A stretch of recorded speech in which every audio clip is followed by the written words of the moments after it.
Meski tertunda akibat pandemi COVID-19, pemerintah tetap meminta PT Freeport Indonesia menuntaskan pembangunan smelter di kawasan industri JP, Gresik, Jawa Timur. Smelter tembaga dengan nilai investasi 3 miliar dolar itu diharapkan bisa memberikan efek berganda pada perekonomian nasional.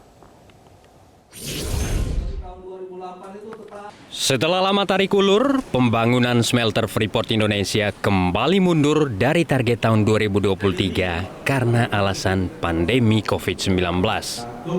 Namun, di balik permintaan penundaan itu, Dirut Inalum yang kini mengendalikan 51% saham PT Freeport, Oryas Mudak menyatakan, nilai tambah smelter ini relatif kecil, yakni hanya sekitar 5-7% dibanding ekspor konsentrat. Kita ketahui bahwa smelter tembaga ini memberikan nilai tambah sekitar 5-7% dari konsentrat menjadi tembaga katoda. Secara total, dengan adanya smelter, kita akan ada penerimaannya sekitar 12 miliar dolar, sementara tanpa smelter itu ada 40 miliar dolar. Kemudian selisih antara ada smelter dan ada smelter ini kurang lebih 28 miliar. Namun Direktur Pembinaan dan Pengusahaan Mineral Kementerian ESDM Yunus Saiful Haq menyatakan, nilai tambah smelter untuk korporasi memang sangat terbatas. Namun akan memberikan efek berganda yang besar karena akan menghidupkan industri turunannya seperti pengolahan emas dan perak, pabrik kabel, dan produk sampingan seperti asam sulfat untuk bahan baku pabrik pupuk.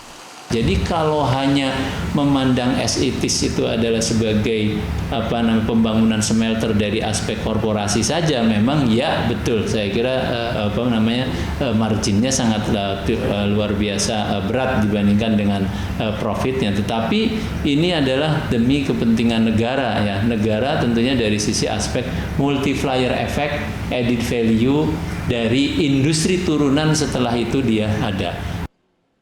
Sementara peneliti Alpha Research Database Ferdi Hasiman menyatakan, COVID-19 memang membuat pembangunan smelter terhambat. Namun Hasiman berharap Kementerian ESDM tetap meminta Freeport untuk memulai kembali pembangunan smelter pada masa adaptasi kebiasaan baru. Karena dampak pembangunan smelter Freeport terhadap ekonomi Indonesia sangat besar. Nilai tambah dari tembaga itu besar, lalu dampak terhadap tenaga kerja juga akan besar karena dia akan merekrut ribuan tenaga kerja, paling kurang di Jawa Timur sana itu dampaknya lebih besar. Lalu industri di Papua juga saya kira akan mekar ya, karena kita tahu bahwa Freeport ini kan punya kontribusi yang besar terhadap pertumbuhan ekonomi Papua ya. Untuk Provinsi Papua dia berkontribusi 34%. Nah, untuk Timika dia berkontribusi 94%. Berdasarkan komitmen awal, smelter tembaga PT Freeport Indonesia ditargetkan rampung pada kuartal keempat tahun 2023.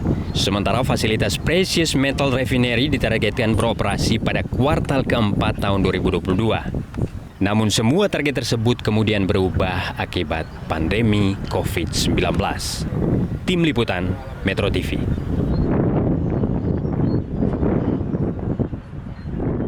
Nah, jangan lupa untuk subscribe YouTube channel Metro TV News dan juga nyalakan notifikasinya.